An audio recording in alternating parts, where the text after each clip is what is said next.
Hey everybody, and welcome back. So I've actually already completed this flight, but I'm back here at the hangar because there's some things I needed to put away, and I was hoping that I might be able to get a flight in this morning, but alas, the winds are starting to pick up and we got a storm system moving in, so I'm not gonna be able to fly today. But it's been an interesting few weeks. So as you heard from the end of the last video, I was doing some updates to 918 Lima November, and I've got those things done, and you're gonna guys see them here shortly.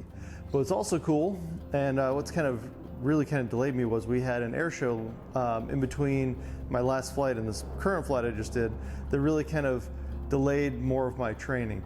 So with that, I've got the airplane updated the way I want it, so it gives me all the capability I was looking for moving towards my instrument rating.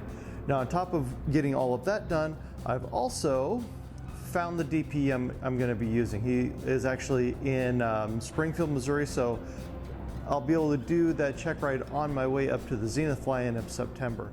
I found an examiner that's willing to do the flight in this plane, and I've got all the updates done that I want, so I'll be able to do all of the different types of approaches that would be wanted for my instrument rating. So that's a big thumbs up. Now, thing is I'm glad I'm doing this testing now, because as you're going to see here shortly, there are some issues that me and Ron are trying to work through in understanding how the system now works with the new technology I've added in. So before we go too much farther, let me show you what I've added into the plane. So as you can see, let me take the camera with me here real quick. What I've added is a Garmin GPS 175. So this gives me all my LPV and RNAV capability. I still have the nav radio here, and I've also added some other capabilities in the Sport EX. Put in touchscreen capabilities so I can do things like tap this, and I'm able to control the autopilot in this direction. Just so I can say, flight directors, or I put on flight directors or turn off the flight directors. I can level the wings if in an emergency. I can set my vertical speed. I can set my feet per minute, set the altitude. All of this stuff is very simply done now. So again, with all this capability, it's really nice. Also still retaining some of these backups. So these are on my alternate static. So I have both a airspeed indicator and I have a altimeter here. Both are actually just dumping to the inside of the cockpit. So these are an alternate static source. The other thing added in is you'll notice this little switch here. This is for a heated pitot tube. This also gives me an AOA port, and the AOA will display up here, which you guys will see that in the video coming up, where I'll have a little indication up in this corner about the energy state of the wing using the angle of attack indicator. Now, something not common in most airplanes is this guy right here, and this is something that William Wynn pushes a lot, and this is actually an air-fuel ratio meter. So this actually looks at the stoichiometric ratio of the air to fuel, and you want to dial this in between 13 and 14 to 1. So this actually makes leaning very easy, but I still have a backup EGT and CHT gauges so I can monitor the total condition of the engine. But before we get started, I would like to thank the sponsor of this video, GRT Avionics.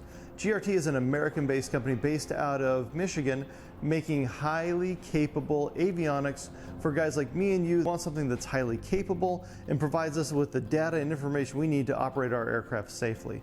GRT, again, you can pick up one of their basic Sport EX systems for only $1,800. And from $1,800, you can add in more options, things like synthetic vision, moving map. You can add in angle of attack indication, all kinds of things that increase the capability of the EFIS you have in front of you and give you the information you need to be a safer pilot. Now again, I've got all the bells and whistles GRT system in here, and with that it gives me touchscreen, moving map, synthetic vision, ADS-B in information all in front of me, and I've coupled that to some IFR navigators to give me a highly capable IFR platform to do both training and IFR flying in. And if that's the type of system you like and you want to support American-based companies, go to grtavionics.com and take a look at the different panels and different things that they have on their site, and consider adding that to the plane that you're building, or add it on to one that you've already got in operation. We go to grtavionics.com and check out what they've got.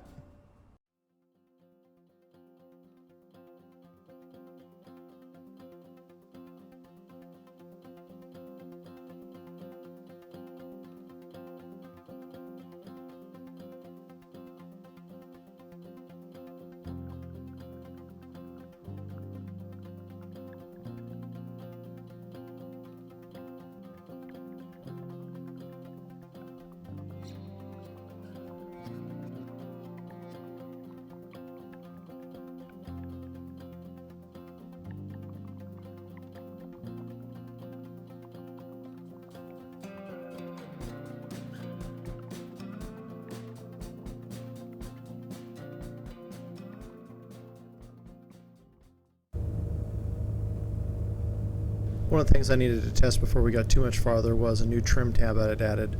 When I fly this plane dual, there feels like I need to put a whole lot of left aileron in, and so I made this trim tab to alleviate that stick pressure. I think we'll get some room on coming out this way to the west a little bit. Here, tell you what, you try the feel the controls at this point. Your controls. It's pretty good. Yeah. So I mean, we're not drifting at all. Yeah. So. Hold it that way a little bit, and it stayed that way. Yeah, exactly. Go back to neutral. Yeah, looks great. Yeah. So I think a little bit of trim tab is all it really needed. Yep. Nice.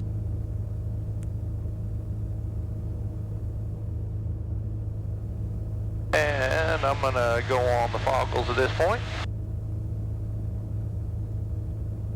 So all I'm thinking about doing, Ron, I'm gonna zoom this in a little bit. I'm gonna fly out towards Gadsden, kind of come down to the south, and then we'll do a series of climbs just to get 500 foot a minute, 250 foot a minute, power settings, things like that, where we're both in the plane. Yep, yep. Alright, so that's midfield for roll. We'll level it out. That's level flight altitude right here. Both of us in the plane is right about there, so that is level flight. So let's go full power. I want to do a 500 foot a minute climb. So that is full power, about 5 degrees nose up. So we're looking about level flight altitude, about half a bar up for 500 foot a minute climb, both of us. That's 5 degrees. So 5 degrees nose high, full power. But generally speaking, about 500 foot a minute climb, 5 degrees up, 83 knots, full power. Alright, so I'll level off here.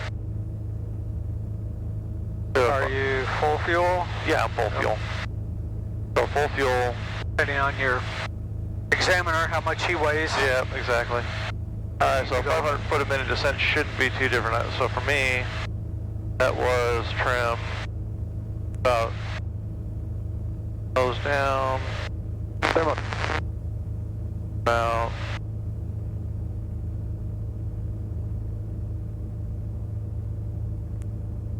about 2,900 RPM,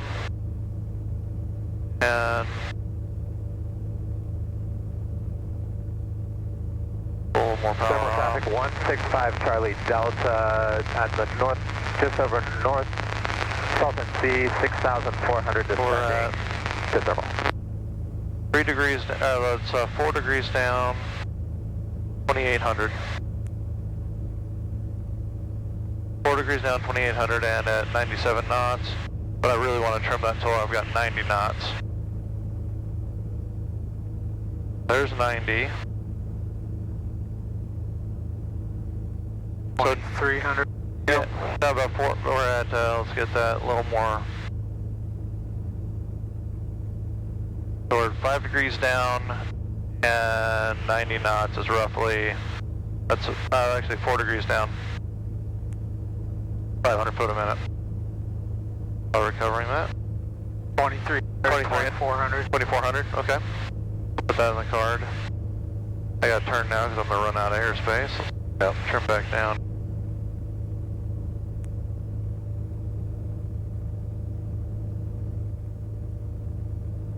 Hey, let's transition north here. I'm gonna go over to tower.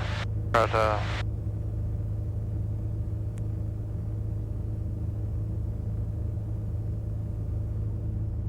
Now this is our first test of the Autopilot with the new trim tab, and from all the early indications, it's working amazing. And maintaining good airspeed too, so it's not like I'm getting a lot of drag or anything off of it. Alright, so according to this, we are going direct forward VOR. So are we going to do the automated holding pattern on What I'm going to do is I'm going to do the first hold just manually because I want to get some practice. I'm actually going to disconnect the autopilot when we get to that point. Yeah, you're clear start of descent. They're staying on the airway going to BARD.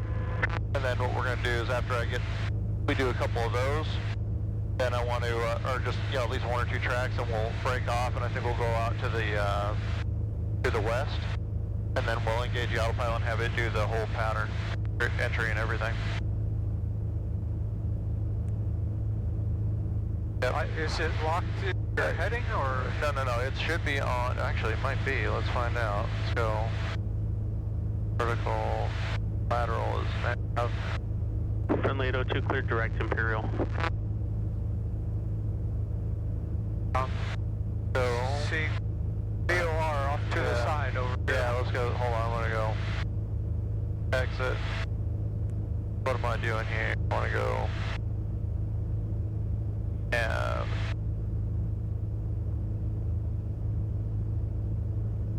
there we go. Alright, so what entry are we going to use? For this one, be parallel. Okay. How will you do that? So if I outbound for 1 Friendly minute, 802 IFR cancellation is on a received. 157. No traffic between you and Imperial Take the County turn, Airport. come back Services are terminated. What direction? We're going to squawk We'll make a VFR. right-hand Changes approved. turn, The wind at El left-hand Centro turn back inbound. is 240 at 20, altimeter 2989. So it'll be a full teardrop Yeah. to come back in on that radio. Yep. Okay, so yeah, we got way off of this thing, so I'm about to disconnect it here in a second. Yeah, we're almost on top of it. Yeah, so I'm going to go disconnect the autopilot. Autopilot disconnect. Alright, so I'm going to fly inbound here. We'll turn to a... I've got the RVOR there, so I'm going to watch my track.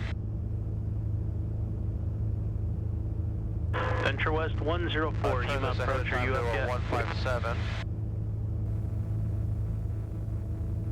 I'm just watching where we're at on there. I just want to see it swap.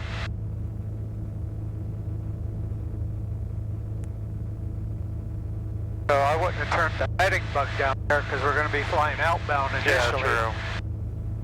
Just as a reminder. Yeah.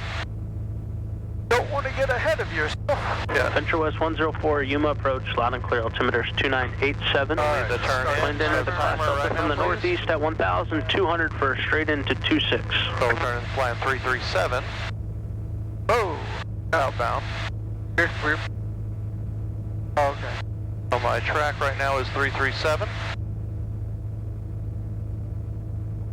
So my track's 337, heading is 327, so I do want to come back. 157 Oxford for this. 3373, contact Yuma Tower I'll need that 119.3. for the outbound leg. So that needle must be reverse sensing because Yeah. our course is actually over there. Yeah. And I think early on that's what was got you confused at one point. Yeah. So you got to watch that Yes. needle. Yes, and I'm watching this thing around on a standard rate turn.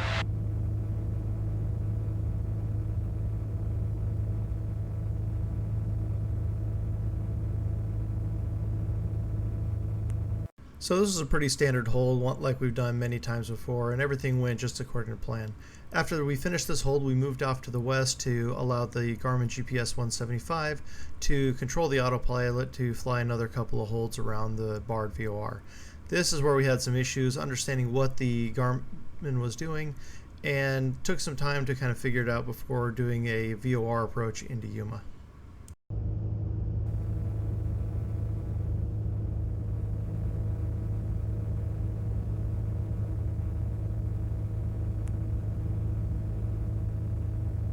Five, 4, 3, 2, 1, and it should turn us, and it did. Right, 331. Why is it not? We haven't crossed over yet. Oh, okay.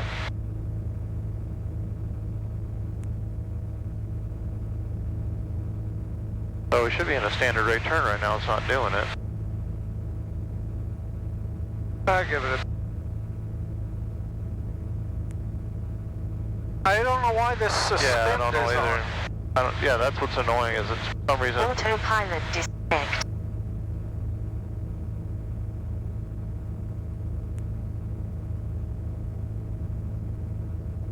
Activate hold.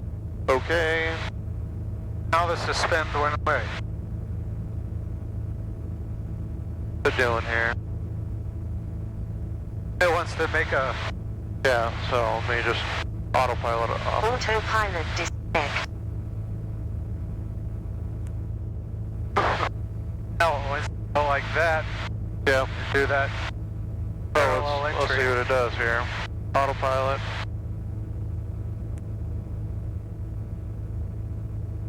Hold parallel. Yeah. Ray 33, change to my frequency 124.7. Ray 33, switching 24/7. Oh, so it should give us the turn. I don't know why Yeah. it's... Oh, it'll make a little S turn. No, I meant why it's Ray not... 33, thank you. Goes. Yeah. Oh no, wrong way. Yeah, no, it's trying to get us to BARD is what it's doing. Which is weird Yeah, because it shows Yeah, so that I'm we're just on gonna... this. So I'm gonna disconnect. Autopilot disconnect. I gotta figure out how the settings are Okay, supposed to... now it's picked up Yeah. that next segment.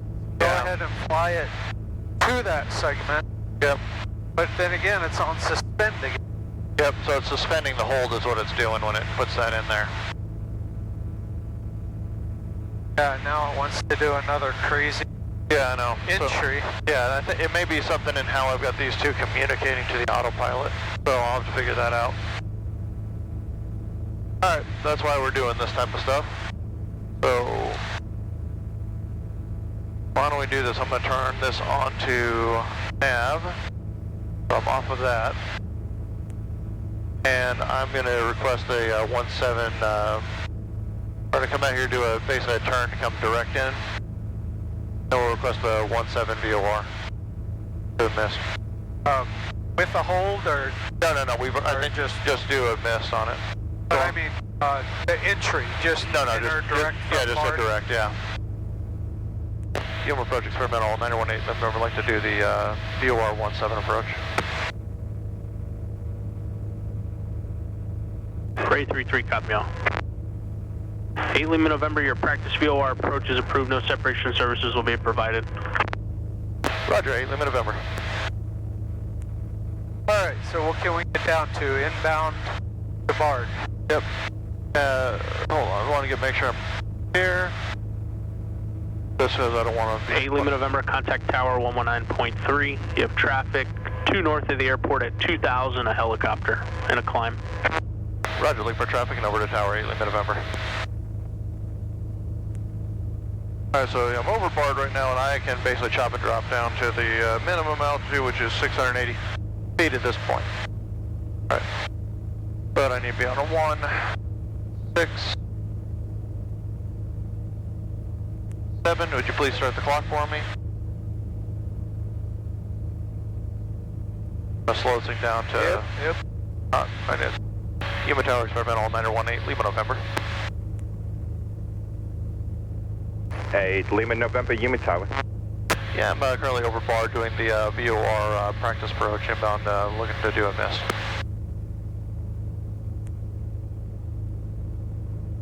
Hey, Lima November, roger. Report 1 mile final.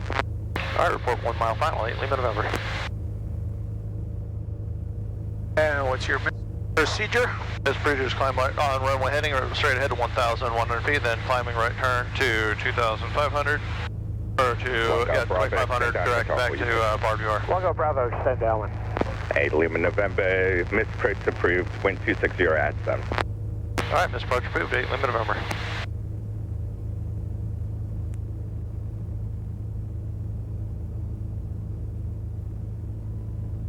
Obstacle.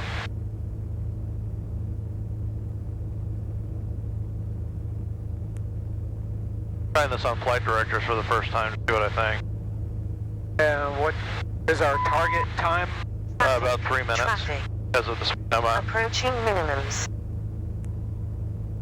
Traffic. Traffic.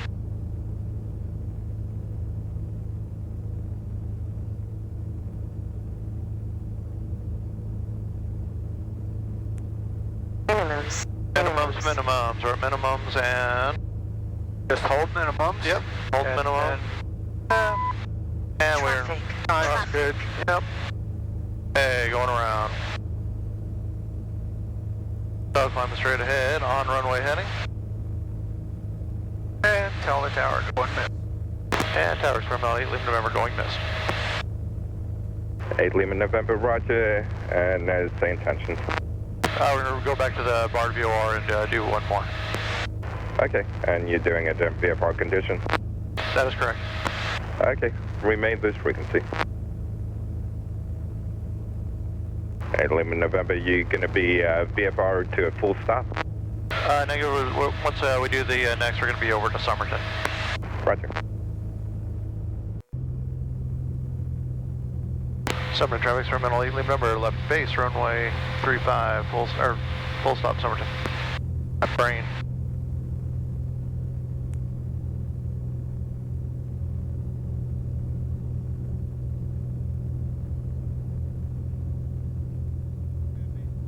It'd be great if this company made an interface I know. to the EVA. I know.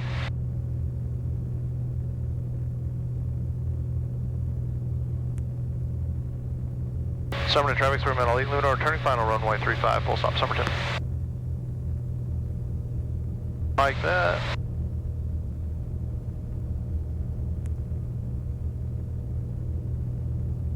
I did not like how that was pushing me down right there. Yep.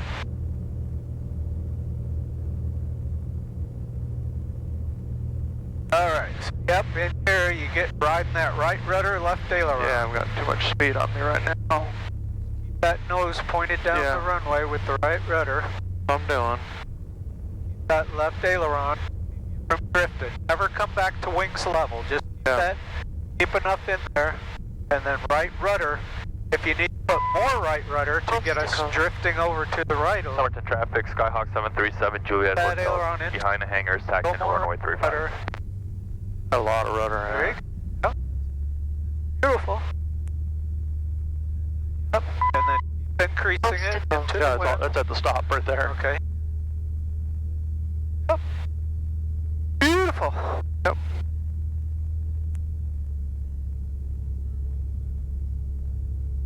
I said I had it jammed also back too to push the tail down. Somerton traffic, experimental 8, Lima November, back taxi, runway 35, Somerton. All right, so now you guys have watched the flight. Let me kind of give you a little bit of a recap of what I was noticing there. Number one, I've spent a little bit of time on the Garmin simulator, and the simulator again is kind of this best case scenario. Everything works and you're doing this in the very simple environment where in the air some things come up that you're not really expecting, and that's what happened to us today, was trying to figure out how to get the hold to actually fly correctly in the autopilot. So I need to go up again a couple times solo, under VFR conditions without foggles on, to really get a better feel of how to use the navigator better. I understand how to get through the pages, where to put things in, how to turn things on and off, but it's doing it in the air, in the scenario where you're actually flying those procedures, that really is going to help me understand the system better before we do any more work under the foggles. So the next flight I'm planning to do is I'm going to be doing that. Now the other thing you saw today was that I had actually, in the past, I had learned all of my performance parameters for both pitch and power for climb and descent based on me flying solo. Now in this plane, just so you guys understand some numbers here, this plane's empty weight is 749 pounds. So we're talking about a very, very light airplane, and it has 100 horsepower. Now when I add in full fuel with me, that's the condition I set up all my parameters in originally. When I add Ron in there, that adds a new variable, and I wanted to take into account that variable for setting up those performance parameters. So what we did was we did a couple of climbs, a couple of descents, and learned both the pitch and the power settings necessary to maintain specific flight characteristics. Again, what we were looking for was that 500 foot a minute descent, 250 foot a minute descent, both understanding what the pitch attitude needed to be and the power setting to make the plane perform those ways, so that on approach I can basically set those parameters, trim those parameters, and then focus on other things, knowing that for the most part I'll have those parameters functioning for me in flight. So guys, the other thing I want to tell you about is I just picked up my first little piece of merchandise that I'm offering to you guys, but I want to see what you guys think. What it is one of my favorite pens that I use in flight. What it has is it's obviously got the stylus so you're able to write with it, but it also has a level, it has two rulers, and if you untwist the cap at the end, it has a screwdriver. I'm gonna have these available to you guys at lnclabs.com. If you go there, I'm gonna show you here on the screen. Go to that website, you can pick them up. They're $15 a pen, they're very limited. I only have about 40 available. So if you want one, go pick them up. And again, I think they're high quality, they're amazing pens. And again, they're a great little tool to have in the cockpit.